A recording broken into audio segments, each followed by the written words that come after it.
there's so many guys that you will see online busy talking about how, there was this babe that they were dating at this and this time, but they fucked up, or they decided to drop her because, there was this other fine babe that they wanted that just seemed like she was a little bit more fun, and they regret it even into their 40s and 50s even.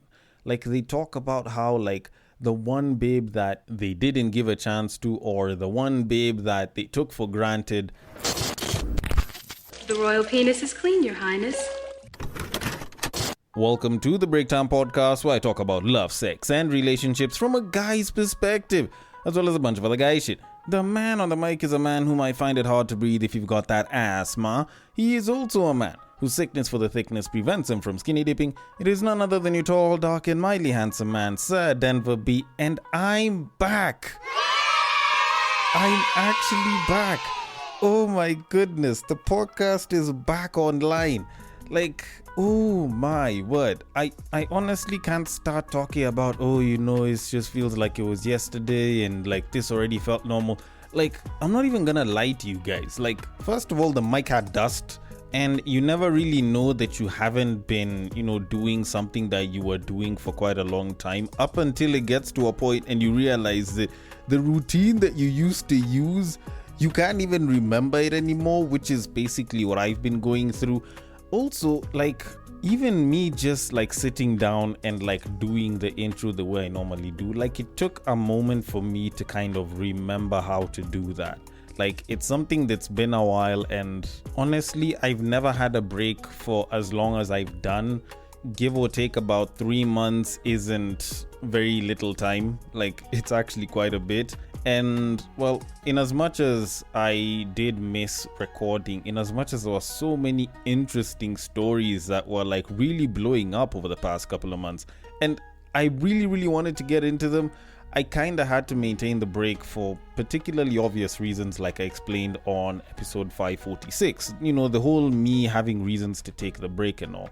And to be honest, I did kind of like the break. It was good. It gave me a chance to clear my head from relationship talk for a while, because in as much as I do love talking about it, there's times when it can just become a little too much, and I finally got a chance to kind of deload from all of that. It also gave me a chance to, rethink a couple of things. Past experiences, finally caught up. So it gave me a chance to refresh my ideas on relationships. And to be honest, it's been a very good break. I believe that it was well deserved, especially considering that I've mostly been working almost non-stop for like 5.5 years.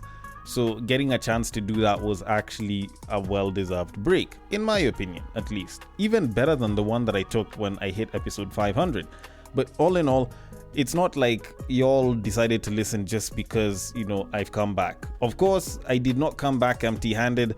I came through because, I have stuff that I want to talk about, and I want to go back to podcast, and come back and start talking about these things because, in as much as I didn't really think about it, I might actually be a force of good. Although, blowing myself aside, like, there were so many interesting things that I really wanted to talk about, but because I was on break, I just couldn't talk about them. A very good example was the whole Ngonga story. The whole story about the politician from Equatorial Guinea who had over 400 videos of him just sleeping with different politicians and friends and relatives, wives and girlfriends and friends, just like recorded and like put out there, and it was just like sex tape after sex tape.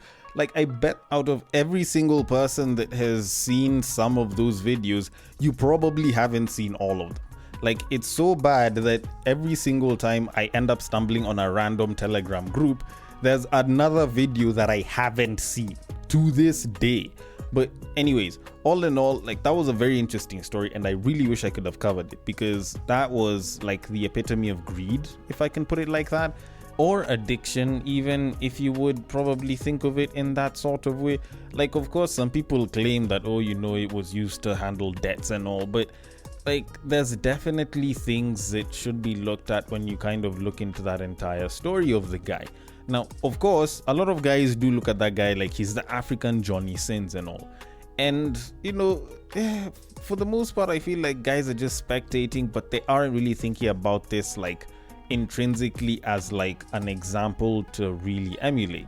It's just a case of there's some very fine women that he has banged, much as they are other people's wives, sisters, friends, and so on. But, like the guy banged multiple women, and most guys would like to bang multiple women. And I think that's why a lot of guys would kind of look at him like, oh, he's the African Johnny Sins. And for that reason, maybe he could be an inspiration to some. Personally, I do feel like he is the embodiment of a certain addiction or greed, if I could call it that. But I'm sure to most of the people of Equatorial Guinea, he is probably a national treasure, considering that now a good chunk of the world, or at least a good chunk of people in the continent, got to know that Equatorial Guinea actually exists. Because I kid you the hell not, most people would probably not be able to find Equatorial Guinea on a map if they were told to point it out, or even recognize the fact that there is an Equatorial Guinea. But anyways, with that said and done, I was actually supposed to talk about, a particular short story, about some Indian dude, which, considering that I've eaten up quite a bit of the time just mostly talking about me coming back and the whole Ngonga thing, I think it kind of beats the purpose of throwing in the story there and then putting in the main topic. So I'll kind of just move into the main topic of this episode and use that story somewhere a little bit further, since it's not really a time-bound thing. Now, not too long ago, sometime towards the end of last year, I stumbled onto a particularly interesting video from the IG page that is known as Talks with me having two E's, that is usually run and owned by a particular lady who was busy talking about how apparently, she had this friend that she was talking to. It's a guy, and the guy was sort of with this woman that seemed to tick just about every box in terms of what a good woman should be, but the guy didn't want to commit to her. And the reasons that he gave were particularly interesting, and when it came down to his reasons why not, there were some things that she found particularly peculiar, which I also felt probably should need to be discussed. Now, I don't want to get into too many details. I'll just let the video play, then I can get into my thoughts on everything. So, without further ado... Ladies, we need to talk. So, I had a conversation with a male friend of mine, and he was telling me about the woman that he's currently messing with. And he goes, she's amazing. She cooks, she cleans, she does my laundry. When I'm sick, she takes care of me. She's everything that a man would want in a woman. So as he's going on and on about this lady, I stop him and I go, okay, if she's all of that in a bag of chips, why haven't you made it official with her? Why is she not your woman? And he goes, well, I made it very clear to her that right now, I just want to focus on my self-development, my goals. So I'm not ready for a committed relationship. I made it clear to her, but she decides to stick around. I guess she's trying to change my mind. And then he proceeds to say, aside from that, I know that once I become that successful man that I know that I can become, she will no longer be my type. So now I stop him. I was like, what do you mean she won't be your type? And he goes, she won't be my type. Like, I like her and she's cool and she has wifey materials, but she's not the caliber of woman that I would want to be around or commit to once I'm up there. And I'm just like, what? And he goes, yeah, I would want a different caliber of woman and she ain't it. So then he goes, so I don't want to commit to her and have her hold me down just for me to drop her at the end because I know that I'm going to drop her. We always hear stories about these NFL players, NBA players, rappers, R&B singers, breaking up with their long-term girlfriends and baby moms for an IG model or bottle service girl or whatever, right? For a baddie. And we fault them for that. I mean, we should to a certain extent.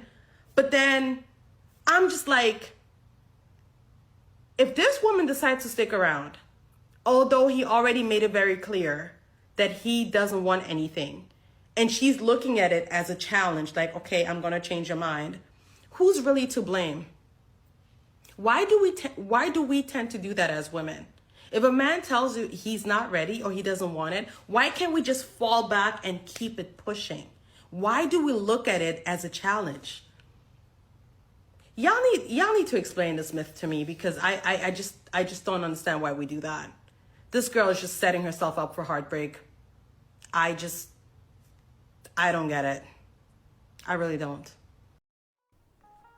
Okay.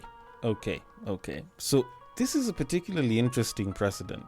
Normally, like, you'd probably be like, oh, the problem is the guy or the problem is the babe. This is one of those instances where I can see problems in both of them, and it's for various different reasons. Now, of course, I'll start with the more direct one. That the lady from Talks With Me was busy referring to. Now, the whole idea of someone sticking around with someone that doesn't want them is a problem that exists. Can I really say that it's a problem? It's a little bit hard for the person who's in that particular situation to kind of realize that they might be the problem in that entire story. Now, don't get me wrong. Like, of course, there is some accountability that needs to be had, and you do need to sit down with yourself every so often to ask yourself if you are doing the best thing or if you are getting the best for yourself. But it is very easy for someone to fall into this kind of trap and then kind of continue to dig themselves down that hole. Now, first off, I will say for a fact that unfortunately for this woman, she probably might end up learning the hard way that sometimes even if you give it everything and then some, it just won't be enough for the person that you're trying to be with or the person that you want to be with. Like, she is doing everything. Like, she is ticking all of the boxes that people would say that a good potential life partner should be ticking. And it's amazing. And from someone explaining that, most people will be like, why the hell shouldn't this guy just settle down with this babe? But I know for a fact that there's just times when the person just isn't interested in you, and no matter what it is that you do, even though it's great and they do appreciate all of that, and sometimes they may not, at the end of the day, they just don't really want you, the person, and you kind of have to accept that, painful as it is. Then also, like, there's the whole difference between persistence and just forcing issues. It's a problem that guys are mostly faced with whenever it comes to like them trying to bag a babe. Like, are you forcing issues or are you being persistent? And it's a conversation that's come up quite a bit whenever women will usually complain that sometimes guys can be flirty, but there's times when they can just be a little too much. And the problem is that the line between being persistent and forcing issues is very delicate, regardless of gender. And this even goes beyond just hitting on people and guys. Like, even in this particular situation, this babe is actually doing particularly well. Like, as far as being persistent goes, there's a lot of guys that if they went through this guy's situation where they're getting this sort of treatment from the babe, they would literally just fold. They would be like, you know what? If this shorty really wants it, it's fine. It's cool. Me and her can actually do it. Like, she's definitely someone I should probably settle down with. But unfortunately, this particular guy doesn't really feel that way. And, the unfortunate reality is that she has been told by this dude that he isn't ready to settle down, but she's willing to change his mind, so she believes she's being persistent. But on this guy's side, she's forcing issues, which is a very unfortunate situation. But when you kind of think about it, not unless if she actually kind of steps back and decides to analyze the entire situation, she may not notice that she's forcing issues, because by all intents and purposes, she does seem to be persistent in a good way. And most guys would be like, you know what, if I was with you, I'd probably fold. It's just that in this particular case, it doesn't really work that way. But now, speaking of the guy, like, there's this whole thing with caliber and getting a certain babe at a certain level that some guys think of nowadays. Like, a lot of guys, especially in the red pill community, but just generally on social media, you hear a lot of guys busy talking about how, ever since social media and like dating apps came up, women have thought that they have all of these guys that want to be with them, and even 4s and 3s and 2s are busy acting like they're 10s, blah blah blah. And a lot of guys have spoken about how women have a very warped idea of what a good partner is supposed to look like and is supposed to be. And they have this idea of perfection, but the unfortunate reality is that this is something that's also affected guys as well. Like, I'm not gonna say that, guys back in the day, they would just be with a good babe. Nah, like, guys were also choosing wrong back in the day. But I feel like the expectations that guys have as of now is a little bit worse, or at least it's a little bit higher. especially for guys that believe that they are high value or they're going to be high value, they tend to have this sort of special level of expectation that they'd expect from this almost, if not perfect, babe that they'd want to be with, that can sometimes end up working against them in the long run. Now, don't get me wrong, I'm not saying that, when the guy becomes super high level and everything, he won't be able to get such a babe. It's just a lot of times some guys will confuse a 10 on the gram with a 10 in everything else, or like a 10 in most things. There's a lot of babes that are incredibly beautiful, that are smart, intelligent, hardworking, doing pretty well for themselves, proactive, but you realize that they also have some of the other flaws that might end up not being the best fit for you as a person. Like maybe they might be emotionally dead, maybe they might be manipulative, maybe they might be judgmental, maybe the cultural differences between the two of you just make you very incompatible in terms of how you guys see, for example, balance of work and like stuff like gender roles and shit like that. Like at the end of the day, you might end up thinking that you're bagging a 10, but you're only bagging a 10 in the looks department, and maybe she's a 10 in the looks and the cooking department, or a 10 in the looks and the professional department. But in reality, sometimes, bagging a 7 who's a 7 on everything is a lot better than the 10 that you're trying to bag. And this just doesn't necessarily relate to the guys that are trying to get married. This just doesn't relate to the guys that are in their mid to late 20s or their 30s or even their 40s. Like, this is something that even affects guys that are in their early 20s. There's times when you end up dropping an amazing babe, like she's an absolute keeper, just because there's a couple of fine babes out here. And don't get me wrong, like some of these fine babes are absolutely exceptional. And by all means, if you had, your chance with them, your experience with them, not necessarily just a sexual one, even from a relationship standpoint, they might be great, but they may never ever actually match up to the one person that you decided to drop them for. So in reality, like, of course, it's not like you have to date every single person with the intention of marrying them, but if you do want to get a long-termer and someone ticks most of the boxes, then maybe the consideration that maybe you should go a little bit easy on some of those expectations should be something that you consider.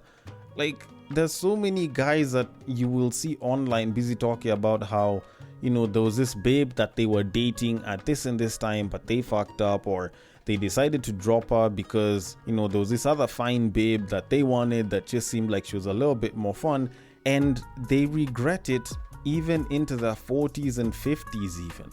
Like, they talk about how, like, the one babe that they didn't give a chance to, or the one babe that they took for granted that they probably should have stuck with, who, when they now look at, 5, 10, 20 years later on, she's a particularly good wife, she has a nice family, she's got a couple of kids, and their life isn't as good. Like, they actually look at it with a certain level of regret.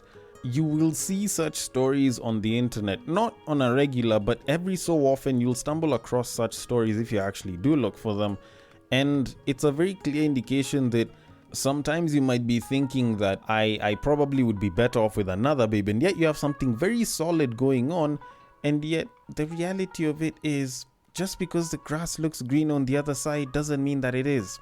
Sometimes you might be leaving perfectly good, healthy grass, all because you're trying to get to the other side of the fence because the grass looks better, and you realize that it was all just a bag of carpet. Like, at the end of the day, what you saw and you thought was real and amazing probably isn't as great as you thought it was. And sometimes going back over that fence is very hard, if not impossible. So please, in as much as we all have our desires and our negotiables and non-negotiables and expectations, we need to understand that sometimes you need to always choose the best sort of traits that appeal to you, in as much as it might seem like the best looking traits of someone else might be the better ones.